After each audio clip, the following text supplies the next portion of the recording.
성도는 무엇으로 살아갈까요? 의인은 무엇으로 살아갑니까? 우리가 구약 성경 말씀에 보면 하박국 말씀에 보면 오직 의인은 믿음으로 말미암아 살리라라고 하나님께서는 하박국에게 말씀하십니다. 그 하박국에게 말씀하시는 그 때가 바로 이 예레미야의 시대하고 동일한 시대입니다.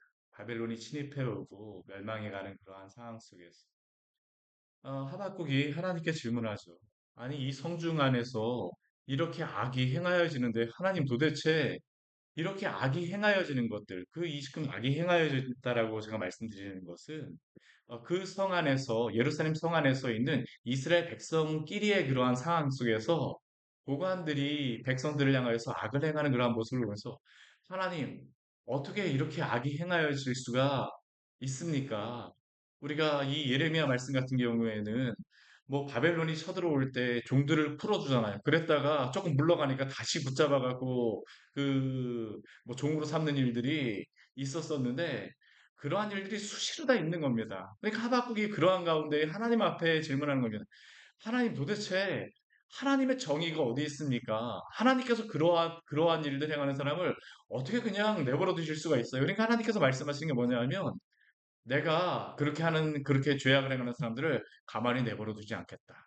근데 하나님이 그 가만히 내버려 두지 않겠다라고 하시면서 쓰시겠다라고 하는 도구가 바로 바벨론이었습니다. 그러니까 하박국이 막 가슴이 막 타는 겁니다. 하나님, 이 바벨론이라고 하는 그 도구는, 막대기는, 아니, 이 예루살렘 성중에 생하는 그 사람들보다 더 악한 사람이잖아요. 하나님 도대체 어떻게 이게 하나님이 말씀하시는 거, 하나님이 하시는 일이라고 할 수 있습니까?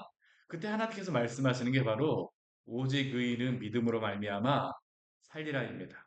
세상은 변하고 악이 횡행하고 여러 가지 그러한 뭐 죄악이 관영하는 것 같고 하나님의 의가 이루어지지 않는 것 같지만 그럼에도 불구하고 하나님은 그 가운데 계시며 또한 하나님의 말씀은 그 가운데에서도 역사하셔서 의인들은 그 말씀을 붙들고 살아가는 것 그것이 바로 오직 의인은 믿음으로 말미암아 살리라라고 하시는 그러한 말씀입니다. 그 말씀은 구약의 성도들에게만 주시는 것이 아니라 오늘 신약의 성도들 우리에게도 주시는 말씀이죠. 그리고 또한 오늘 우리가 읽었던 예레미야 42장의 말씀에서도 주시는 말씀입니다. 지금 이 예레미야 42장의 이 말씀은 예루살렘이 바벨론에게 다 점령되었습니다. 바벨론의 느부갓네살 왕이 와서 마지막 왕이었던 시드기야까지 포로로 붙잡아 가고 다 멸망하였습니다. 그 이후에 그다랴라고 하는 그러한 그 총독을 세우고 나서 그나마 조금 약간 이제 그것을 회복해 가는가 그런 모습을 보였었는데 우리가 어제 말씀에서 보았던 것이 무엇입니까? 이스마엘이라고 하는 그러한 왕족이 와서 아니 바벨론에게 그 협력하였던 사람이 어떻게 남아서 총독이 될 수 있느냐라고 그러한 생각을 가지고 그 그다랴를 죽여버리게 되죠. 이게 참 혼란스러운 겁니다. 아니 도대체 이러한 상황 가운데에서 어떻게 그러면 성도들은 의인은 살아갈 수 있습니까? 이러한 상황 가운데서 하나님께서는 믿음으로 살라라고 말씀하십니다. 말씀 붙들고 살라라고 우리에게 말씀하십니다. 오늘 말씀을 보게 되면 한 가지의 사건이 나옵니다. 참 가슴 아픈 또 다른 사건이 나와요. 그럼에도 불구하고 여기에 중심적으로 흐르는 그러한 말씀의 내용은 오직 의인은 믿음으로 말미암아 살리라입니다. 한번 말씀 같이 한번 보도록 할까요? 오늘 그 1절 말씀에 보게 되면 모든 군대의 지휘관과 가레야의 아들 요하난과 호사야의 아들 여사냐와 백성의 낮은 자로부터 높은 자까지 다 나왔습니다. 선지자 예레미야에게 나온 것입니다. 왜 그들이 이 예레미야에게 왔을까요? 하나님의 말씀을 듣기 위하여서 나왔습니다. 모든 사람이 다 나온 겁니다. 이 요하난이라고 하는 사람은 어제 그 총독 그다랴를 죽였던 이스마엘을 쫓아내었던 그러한 사람입니다. 그나마 그래도 이 요하난이라고 하는 사람이 있었기 때문에 사람들이 좀 뭉칠 수가 있었어요. 그리고 이 요하난은 자신이 어떻게 할 수가 없으니까 예레미야에게 와서 온 백성들과 함께 와서 질문하는 겁니다. 선지자 예레미야여, 우리가 어떻게 해야 될지 당신이 알려주십시오. 우리 2절 말씀을 같이 한번 읽어볼까요? 선지자 예레미야에게 이르되 당신은 우리의 탄원을 듣고 이 남아있는 모든 자를 위하여 당신의 하나님 여호와께 기도해 주소서. 당신이 보는 바와 같이 우리는 많은 사람 중에서 남은 적은 무리이니. 참 이 말씀을 보게 되면 은혜가 되어지는 말씀입니다. 야, 그래도 이 백성들이 하나님께 물으러 왔구나. 선지자 예레미야여, 우리의 탄원을 듣고 우리의 그러한 어려움을 듣고 이 남은 자들을 위하여 당신의 하나님 여호와께 기도해 주십시오. 지금까지 예레미야는 어떠한 상황이었습니까? 40년 동안 그 이스라엘 가운데에서 하나님의 말씀을 그렇게 많이 들었어도 우리를 위하여서 기도해 달라는 이야기는 한 번도 백성들이 말한 적이 없었습니다. 너가 왜 그 이야기를 하느냐라고 하면서 예레미야를 박해하고 탄압하고 옥에 가두고 죽이려고 하고 친척들이 못 살게 굴고 고관들이 그를 위협하고 왕들이 그를 죽이려고 하였던 그러한 상황이 바로 예레미야가 지금까지 겪었던 그러한 상황입니다. 근데 나라가 멸망하였지만 그래도 이제라도 와서 이스라엘 백성들, 남아있는 백성들이 와서 예레미야에게 질문하는 겁니다. 당신의 하나님 여호와께 기도해 주십시오. 우리의 탄원을 듣고 남아있는 모든 자들을 위하여서 기도하여 주십시오. 중보를 원하는 것이죠. 중보를 원하는 것입니다. 그리고 이렇게 기도해 달라고 했을 때 이전에는 하나님께서 예레미야에게 그 남은 백성들을 위해서 기도하라고 말씀하지 않으셨습니다. 그들이 회개하기 전에는 하나님 앞에 죄를 돌이키기 전에는 뭐 하나님 앞에 기도도 하지 말라고 말씀하셨었는데 근데 지금은 다릅니다. 예레미야에게 이렇게 기도 요청을 하였을 때에 이 예레미야가 이들을 위해서 기도하고자 합니다. 우리 이들의 그러한 간구가 되게 간절합니다. 당신의 하나님 여호와께서 우리가 마땅히 갈 길과 할 일을 보이시기를 원하나이다. 얼마나 좋습니까?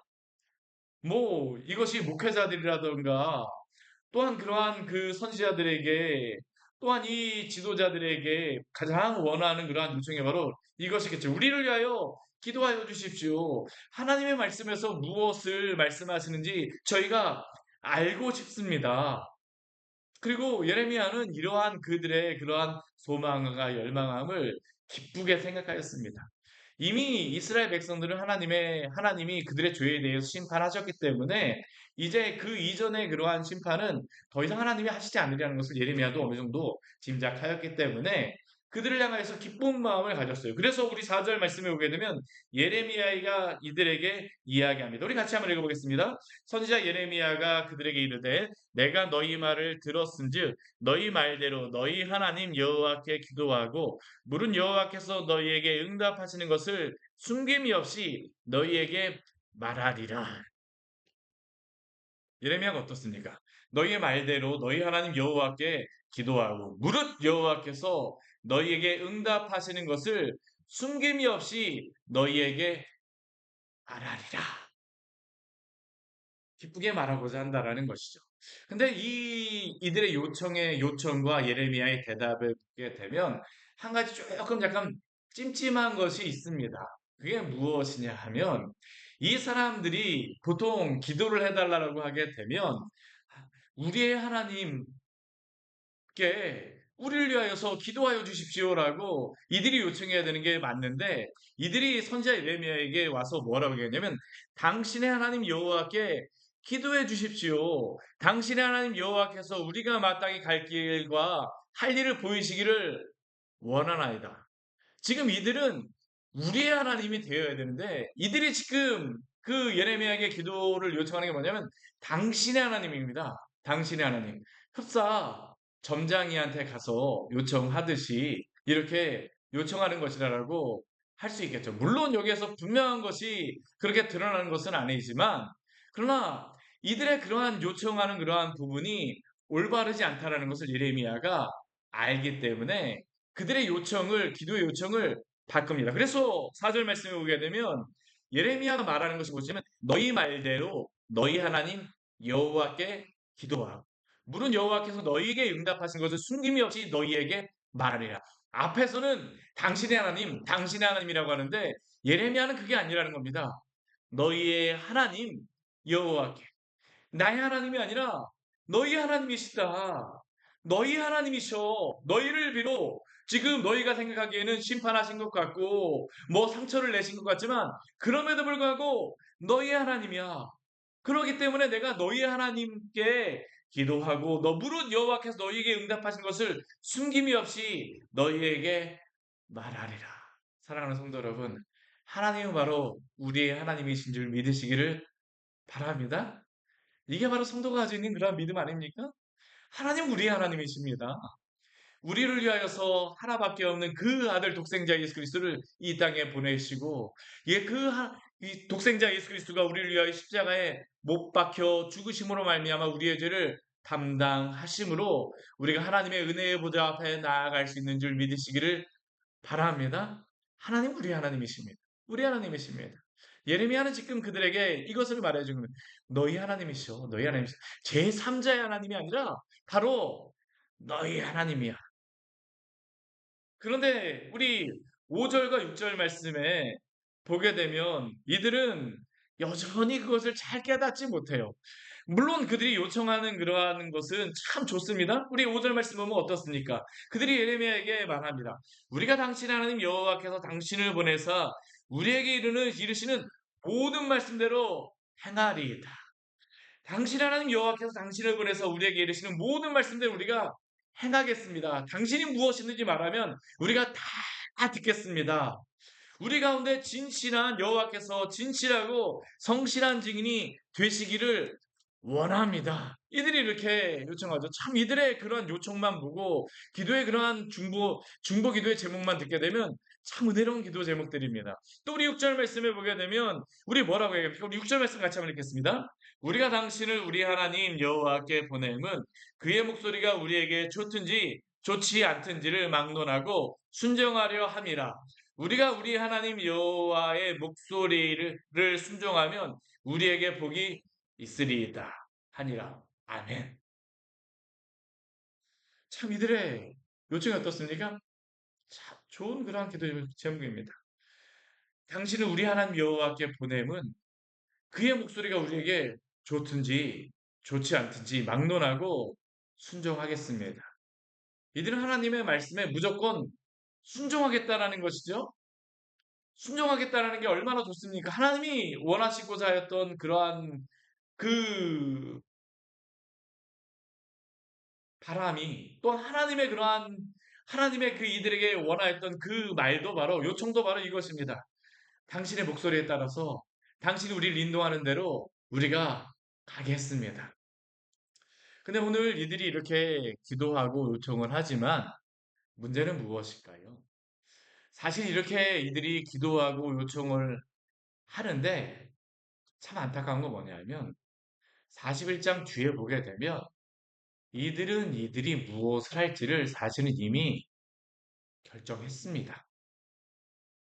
이 말씀의 함정은 바로 겁니다. 이들은 예레미야에게 와서 하나님의 뜻을 구하고 하나님이 무엇을 말씀하시는지 우리가 듣겠다라고 했지만 사실 이들은 자신들이 어디로 갈지를 이미 결정했어요. 어디로 가고 싶어 할까요? 애굽입니다. 우리 그 앞에 말씀에 우리 41장 말씀에 보게 되면 이미 그게 나와 있습니다. 우리 앞에 17절, 18절 말씀에 이렇게 말씀하고 있죠. 우리 41장 17절, 18절 말씀 같이 한번 읽겠습니다.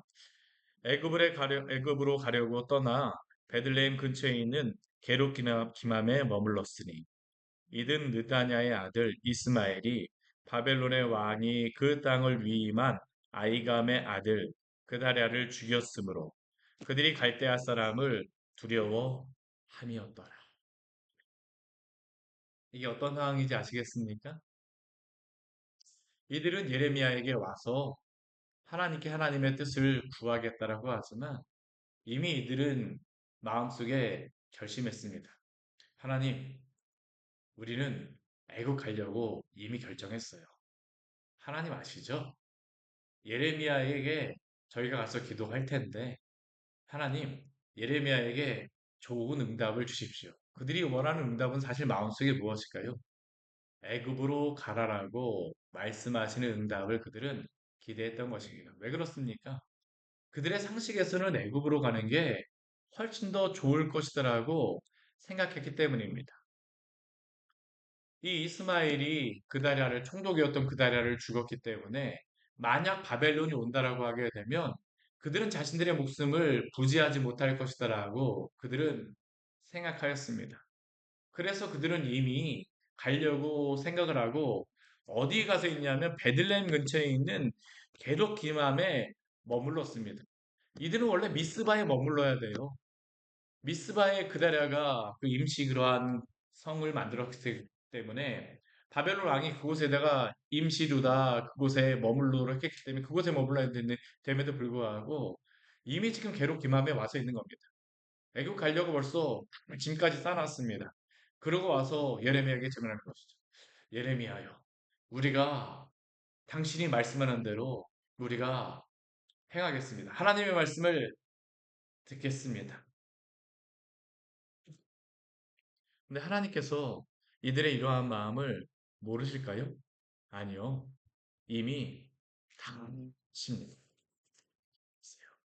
하나님이 바로 응답을 주시지 않습니다. 오늘 7절 말씀에 보게 되면 10일 후에 여호와의 말씀이 예레미야에게 임하였다라고 말씀하고 있습니다. 열흘 동안 이들에게 기회를 주신 것이죠. 생각할 수 있는 그러한 시간을 주신 것입니다. 그리고 그 시간이 지나자 하나님의 말씀이 예레미야에게 그때야 비로소 임하였어요. 선지자라고 해서 예레미야가 항상 하나님의 말씀을 뭐 그냥 직통계시 받는 거 아닙니다. 하나님이 필요할 때 말씀을 주시는 겁니다. 왜냐하면 이 말씀의 주인은 하나님이시기 때문입니다. 하나님이 직접 말씀하시는 겁니다. 열흘 동안 기다리게 하셨어요.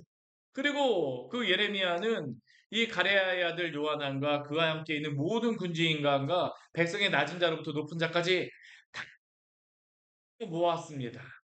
다 모았습니다. 그리고 그들에게 말하기 시작합니다. 너희가 너희의 간구를 이스라엘 하나님 여호와께 나에게로 하여금 드리게 하지 않았느냐? 그런데 하나님께서 이렇게 너희에게 말씀하셨느냐? 뭐라고 하나님께서 말씀하실까요?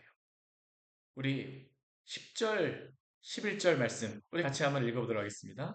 너희가 이 땅에 눌러 앉아 산다면 내가 너희를 세우고 헐지 아니하며 너희를 심고 뽑지 아니하리니 이는 내가 너희에게 내린 재앙에 대하여 뜻을 돌이킴이라 여호와의 말씀이니라. 너희는 너희가 두려워하는 바벨론의 왕을 겁내지 말라. 내가 너희와 함께 있어 너희를 구원하며 그의 손에서 너희를 건지리니 두려워하지 말라. 아멘. 이것이 바로 하나님께서 예레미야를 통하여서 이들에게 주신 약속입니다. 뭐라고 약속을 주신 것입니까? 두려워하지 말라라고 말씀하십니다. 하나님의 그 심판의 때는 지나갔다라고 말씀하십니다. 내가 너희에게 재난에 대하여서 뜻을 돌이켰다. 이제는 너희를 뽑거나 하는 일들이 없을 것이다. 내가 너희를 헐지 아니하며 너희를 심고 뽑지 아니하겠다라고 이들에게 약속하여 주십니다. 근데 이 약속이 어디에서 나오는 말씀인지 아십니까? 우리 예레미야 1장 말씀에 보게 되면 하나님께서 예레미야를 부르시고 예레미야에게 소명을 주셨던 말씀이 바로 이 말씀과 거의 유사합니다. 내가 너를 선지자로 나는 어린아이입니다. 아니야. 내가 너를 세울 테니까 너를 그 심고 뭐 이러한 것들을 하나님께서 복되게 하는 것들을 내가 너에게 너희 입술을 통하여서 선포할 거야. 그러니까 너는 이 말씀을 선포해. 두려워하지 않아도 돼. 예레미야에게 주셨던 그 소명의 말씀을 지금 남아있는 이 백성들에게 다시 한번 주시는 것입니다. 너희가 이 땅에 눌러 앉아 산다면 결국 무엇입니까? 너희가 이 땅에 머물러 살라라고 말씀하십니다. 왜요? 하나님이 약속을 주셨기 때문입니다. 예레미야는 어린아이라고 생각하고 자신이 갈 길이 너무나도 힘들다는 것을 알기 때문에 도망가고 싶었습니다. 근데 예레미야 어떡합니까? 그 말씀을 붙들고 40년 동안의 선지자의 사역을 행하였죠. 그 가운데 하나님이 어떻게 하셨습니까? 지키시고 보호하여 주셨습니다. 그리고 예레미야는 그것을 알기 때문에 이들에게 믿음을 가지고 또한 확신을 가지고 이야기하는 겁니다. 너희가 이 땅에 눌러 앉아 산다면 내가 너희를 세우고 헐지 아니하며 너희를 심고 뽑지 아니하리니 이는 내가 너희에게 내린 재난에 대하여 뜻을 돌이킴이라. 또 하나님이 뭐라고 말씀하십니까? 너희가 두려워하는 바벨론의 양을 겁내지 말라라고 말씀하세요. 하나님이 바벨론 왕을 사용하셨던 것이지 바벨론 왕이 힘이 있어서 하였던 것이 아니라는 겁니다. 우리 예레미야라든가 하박국 말씀이라든가 지속적으로 말씀하시는 것은 무엇입니까? 심지어는 바벨론 왕을 하나님께서 내 종이라고 말씀하십니다. 그 내 종이라고 말씀하시는 게 하나님의 뭐 백성, 뭐 선지자와 같이 그 사용하신다라고 하나님께서 의미하시는 것입니까? 아닙니다. 하나님이 도구로서 사용하신다는 겁니다. 도구로서 내가 그 바벨론의 느부갓네살 왕을 사용하겠다라는 겁니다. 바벨론의 느부갓네살 왕이 힘 있는 자가 아니라 하나님이 능력 있는 자요. 하나님이 바로 힘 있는 자요. 하나님이 바로 전능하신 하나님이심을 믿으시기를 바랍니다. 이것을 이들에게 믿으라는 것입니다. 내가 너희와 함께 있어. 느부갓네살 왕이 너희를 구원하고 너희의 생명이 중요한 게 아니라 내가 너희와 함께 있어 너희를 구원하며 그의 손에서 너희를 건지겠다. 두려워하지 말라. 우리 12절 말씀 같이 한번 읽어보겠습니다. 내가 너희를 불쌍히 여기니니 그도 너희를 불쌍히 여겨 너희를 너희 본향으로 돌려보내리라 하셨느니라. 아멘. 하나님이 이들을 불쌍히 여기시니까 바벨론 왕의 그러한 마음도 이들을 불쌍히 여기게 하시겠다라고 하나님이 약속하여 주셨어요. 그런데 하나님은 이것만을 말씀하시는 게 아닙니다. 우리 13절부터 우리 14절까지의 말씀을 보게 되면 이들의 불순종하고자 하는 그러한 마음도 이미 알고 계셨습니다. 뭐라고 말씀하십니까? 그러나 만일 너희가 너희 하나님 여호와의 말씀을 복종하지 아니하고 말하기를 우리가 이 땅에 살지 아니하리라 하며 우리 14절 말씀을 보게 되면 그들이 속으로 말하는 게 무엇입니까? 그들 백성 가운데서 왜 가려고 합니까? 우리 14절 말씀 때문입니다.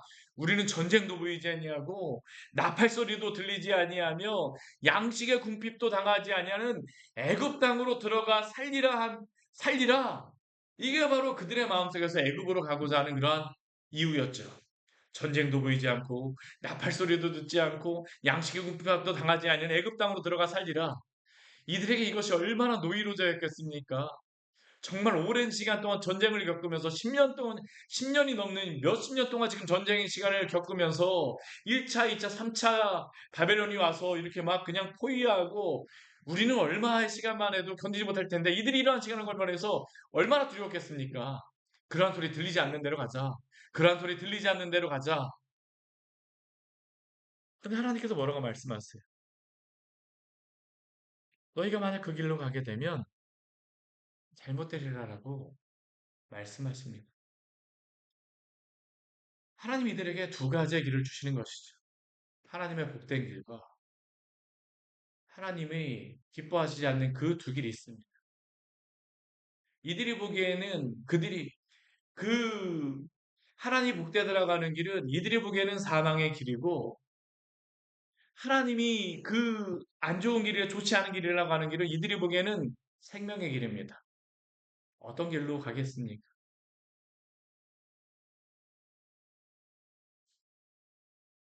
오직 의인은 믿음으로 말미암아 사는 줄 믿습니다.